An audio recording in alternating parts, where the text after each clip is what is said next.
I thought I liked today's cartoon in the Times that appeared because, as you may know, the Times has been campaigning against assisted suicide in Britain. They've given voice to both sides, but themselves they've campaigned. Anyway, as Emily has mentioned, my expertise in communication, so I've listened to the talk and I've learnt a lot. And I think that's really important to know these things. When we had a session, when we first started Catholic Voices 14 years ago, we used to do a session every month on a topic. And when we came to the topic of assisted suicide and euthanasia, we had the session. We usually had an expert like Dominic, and then we did our own communication exercise. And then we went home. And the following time we would do another topic. But before starting, any thoughts from last time? And one of the people attending said, "Oh yes, after the session we had, I went to the gym, and I was just lifting the weights, and then somebody new came, and we started talking, and then she said to me, well, I'm actually considering doing assisted suicide. I'm really ill, and so on." And she thought, wow, I just had that last week. What am I going to say? But anyway, she was able to talk, and then they became friends, and she didn't go ahead with it. But in any case, what I thought was, this we need to know a lot of stuff that Dominic has told us, but we also need to have it here so that we can speak well to anybody. I mean, that's the point, isn't it? That we're all there to give the message in ways that are unexpected. So, and that's what I like to do. In Catholic Voices, we tell people about telling our own story. So when there is a controversy, like, for example, the MPs are going to vote on this, or they voted to pass this law, or they voted the second reading, or whatever, then that's a controversy. And I mean, in fact, I've been very interested to see in the last few weeks in England that there's a lot of people have said a lot of things. It's really interesting in a topic that maybe we don't speak very much about. And I think a lot of good has been done by having this discussion. So this controversy arises. This gives us the opportunity to talk about things. We have a message. We've heard many things now, and we need to tell it in a compelling way. That's what we teach people. And what we tell them is that usually when you want to speak, there is a frame around, and I'm not going to talk about the content, but about the way to communicate. There is a frame around, which is that what people are thinking about you when you hold an idea. And that can be so strong that unless you get out of that frame, they won't listen to you. That's very common. So and sometimes we hold things so dear that we reinforce those frames, that things they think about us. And so we're not able to communicate. So what we suggest to people is that they should speak in such a way that they come out of the frames in which they've been put. And a very frequent frame in life, if you're, for example, me, if I'm speaking because I'm a Catholic and I believe in a certain number of things, is that people think that I'm more concerned about my doctrine, my reputation, my possessions than in the well-being of people. I'm more concerned about the doctrine of life or the doctrine of marriage than in, people who are suffering, as we've been hearing, or about a girl who's been raped and wants an abortion, or about two men who love each other. They seem to be that the frame is that I'm very concerned about doctrines and ideas and abstract things than about people. And this is not true, but this is what people are thinking generally. Don't you think that they think that about us? And this is what we discovered, and what when we were teaching people to communicate well, we'd say to them, look, think of this, that every criticism that is made of you or of the church or of your position appeals to a value which almost always is a Christian value which we share. And in these examples I just gave you, the value that we share is the value of compassion, isn't it? Of love. I mean, compassion comes from Christianity. In the old days, before Christ came, if you were a leper, you were thrown out of the village and maybe stoned because you were a danger, you know. Then Christ came and he became a victim, and then from then on, to be alive means to look after the people who suffer. Right? So I mean, we invented this compassion and love and all these other values, solidarity. So what we suggest to people is just always think of the frame, what people are thinking about you, and of the positive of the other. Always think of the good of the other person before you speak. So I know we have a clear message like assisted suicide is wrong, life is sacred, etc. But I'm saying we try and train people to say, think of the good of the other, of the good thing that the other person wants, and start from there. When you are talking to the person in the gym who's telling you something that's surprising, but it's the thing in the paper, right?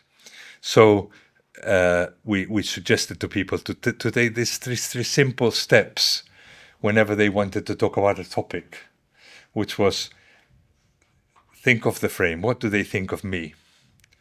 Think of the shared value. What do we have in common, the two of us? And then give my message. What do I want to say? Now, you might think that I'm just saying obvious things, but I can tell you that when Christians in particular communicate, we start from number 3. We have a clear message. We've been giving a message. We're listening for a considerable time to Dominic saying very interesting things. So we have this message now and we want to give it immediately. And sometimes, depending how we say it, this causes a reaction against, and then therefore I may feel good that I have said it, you know. I say to people say to me, but I must absolutely make it clear that I'm against abortion. And I say to them, well, you know, they already know that about you. And maybe if you make it absolutely clear, you feel good. But then everybody else has left the room. Then maybe the communication has not been that good, you know. So think it's not about feeling good myself because I've said the right thing. It's about connecting and leaving a seed there. So connecting through what I have in common. So what I was thinking about, I prepared this presentation, of course, before I listened to Dominic, but I think it fits in with what he was saying, that the frame of what people are thinking about us when we are positioning ourselves against the sisters. And then there are many people. And one of the beautiful things I've seen in the last 4 weeks is the number of different MPs speaking against this from all sorts of angles, right? And that's beautiful. I think that we should collect all those testimonies. But generally, I've tried to say, okay, what are the key things that are thinking about me that stop me from being understood? And I came up with these 2 ideas, which I think you will recognize. One is that if you're against the euthanasia and assisted suicide, you don't care about the suffering of people. This is a big idea that's out there. You don't care. And therefore, unless you can overcome this idea that's there about you, then you will not be listened to. And the second thing that is very common is that pro-life people want to impose their teachings on everyone else, making assisted suicide illegal everywhere. So I do want to make assisted suicide illegal everywhere. But it's interesting how when this Muslim MP spoke, and I have forgotten her name, but saying that she was against it partly through her faith, but partly through being a nurse or something. And people started saying, oh, I don't want her to impose her ideas on me, you know. An imposition, and this is the first thing they think, you know, these guys are religious and they want to impose. That's what Matthew Parris said in the Times the other day, I am happy to know that people are religious because then I can disregard their views. That's what, because otherwise they would want to impose. That's what the guy who was trying to in the House of Lords impose to pass assisted suicide for a long time unsuccessfully was saying the other day. They want to impose this thing on us. The idea that. So what's the shared values? The thing that we share with the people who are pushing this measure, who have voted in favor of this change and so on. And this is the thing that we all know, that everyone wants the pain to stop. They want the pain to stop. We want the pain to stop. In fact, nobody wants to die. I think there were surveys which I haven't found. In Liverpool, there was about 10 years ago when we were studying this topic, that they were asking people that really nobody wants to die per se, I want to die. No, they want the pain to stop and suffering to be alleviated as much as possible. And this we share totally. We 100% share with everyone. And the other thing we share, we share many things, but these two, again, like the frame, I chose two that were very well known. And here, everyone wants to be loved and appreciated. And so, like Christianity, it's about the suffering person. The Christianity is about the person who suffers and helping people who are in need. And this is also about the suffering person, isn't it? If we put the suffering, and I have come to also it's a kind of conversion to think, if I put the suffering person in the center, like Christ did, then I am not in danger of losing my religion, which is what some people think. I put the suffering person in front, in the middle, and then maybe I'll agree to certain measures. No, because we will think in the right way. Now, I was very happy that 2 weeks ago, the Catholic bishops of England and Wales released a statement in which the topic was compassion, because that's the common ground, isn't it? They said, we want to be very compassionate. That's why we're against this legislation. That's a very interesting way to communicate compassion. And they had this documentary, which is very short, which I recommend, Do No Harm, and which is about having compassion. So I recommend that you watch it.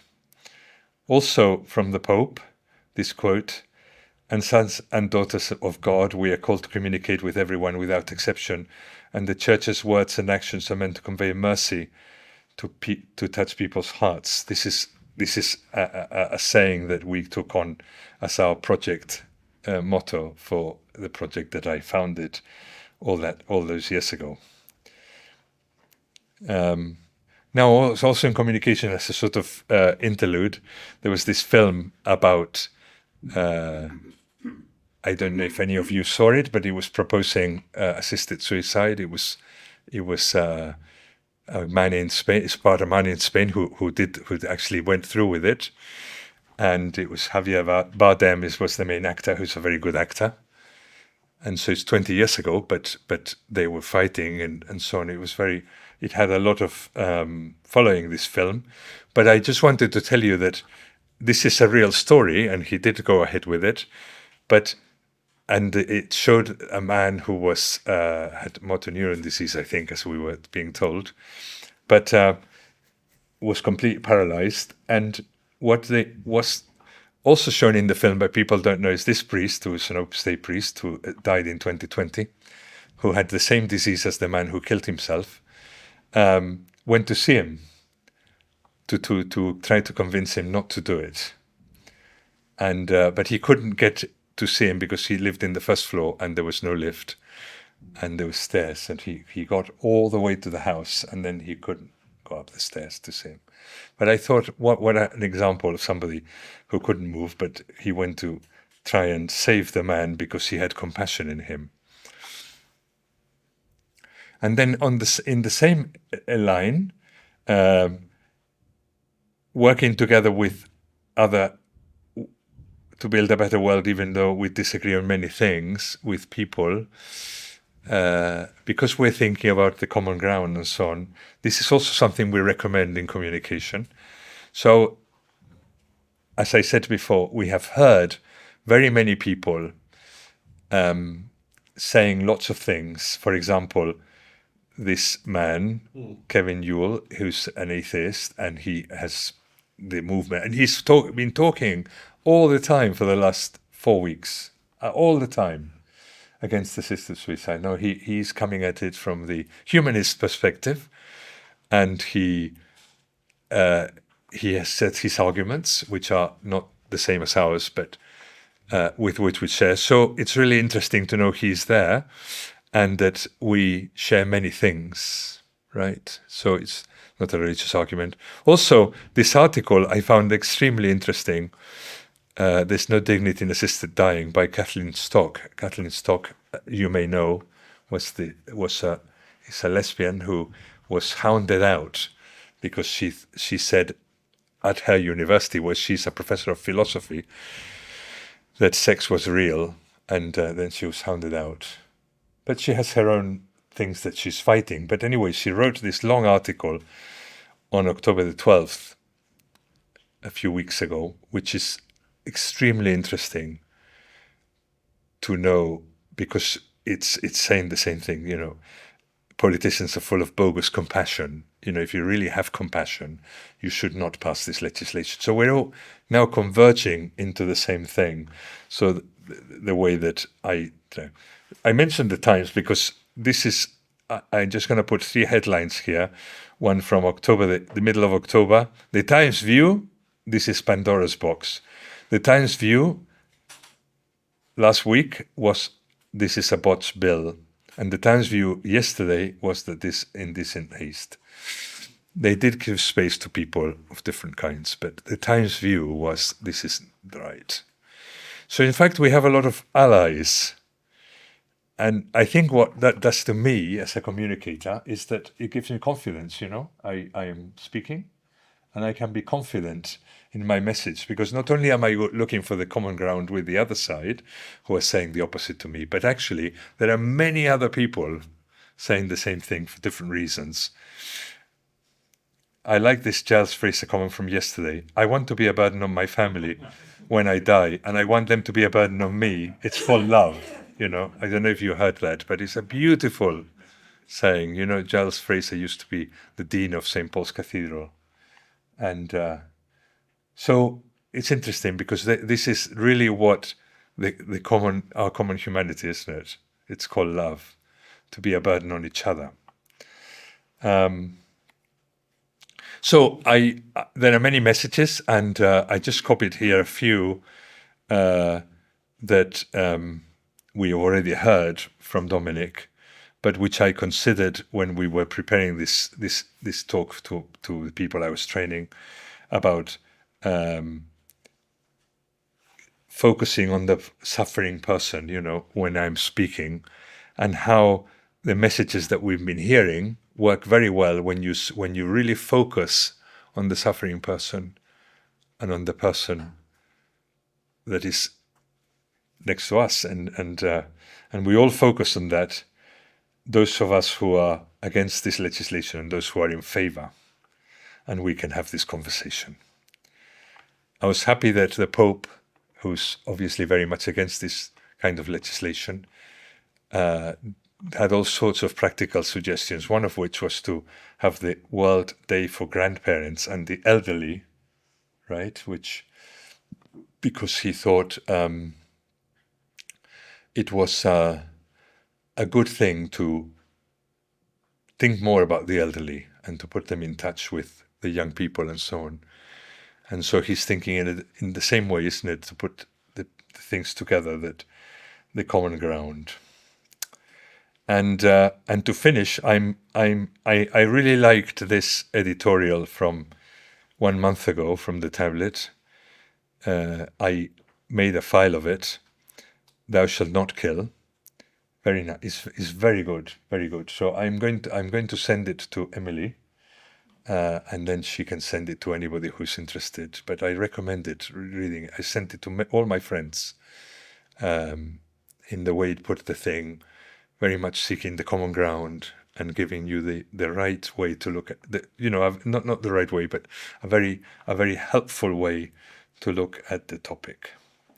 So just a few comments. I think it's really important, in my opinion, to try and speak as well as possible about this kind of topic, so that it's not just that I feel good that I'm defending the truth, but that I am actually loving the people that I'm trying to communicate. And in that love of the people, my ideas can get through. But on the other hand, not to care whether I'm converting them or not, because that would be like I'm doing this to get points. But to do it the best way you can, and then to leave it in the hands of God. And I think actually, I believe we have the truth, that we actually have what everybody wants, We have, in all these topics, life, marriage, family, etc. We actually have what everybody wants. And so if we speak in the right way, they will appreciate that too. Thank you. Right.